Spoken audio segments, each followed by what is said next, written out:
On Christmas Day, I arrived earlier than originally planned to the party at my in-laws' house. I was utterly stunned when I overheard my husband say, "Madison is pregnant. I'm going to be a father."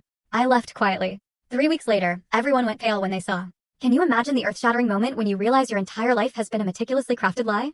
I stood there, frozen in my own hallway, my heart twisting in my chest, because it wasn't me who was pregnant. It was his ex-girlfriend. And everyone in that room, everyone I called family, knew. Except for me. But believe me, that was just the beginning. The real twist?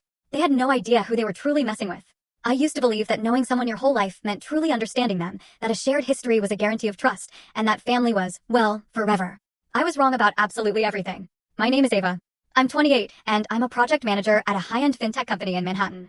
From the outside, my life looked picture perfect. A gorgeous brownstone, a stable marriage, a career that was absolutely on fire. People envied me. They thought I had it all. But they had no clue what I'd been through to get there, or the invisible price I'd paid for that apparent stability. My whole world flipped last year on Christmas Eve. That was the night the blindfold finally, violently, fell off. The betrayal? It had been there for years, right under my nose. I just hadn't been able to see it. Let me rewind a bit.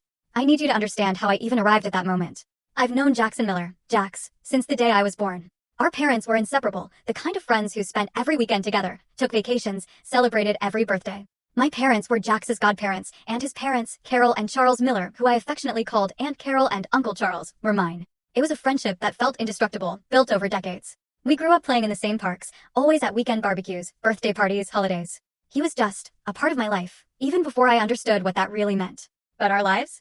They were different. Very different. My parents had money. My father was a wildly successful entrepreneur, my mother a renowned architect. I went to the best private schools in the city.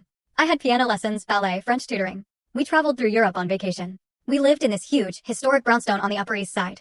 Jax, on the other hand, went to public schools. His family lived in a simple house in a middle-class neighborhood in Queens. Uncle Charles worked as a manager at a construction supply store.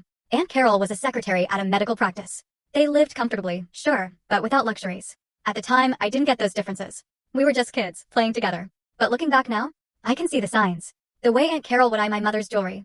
The comments Uncle Charles would make about our house, our cars, our trips, always with a smile, always disguised as a joke. But there was full story on the channel. Link below. Click now and watch what happened next.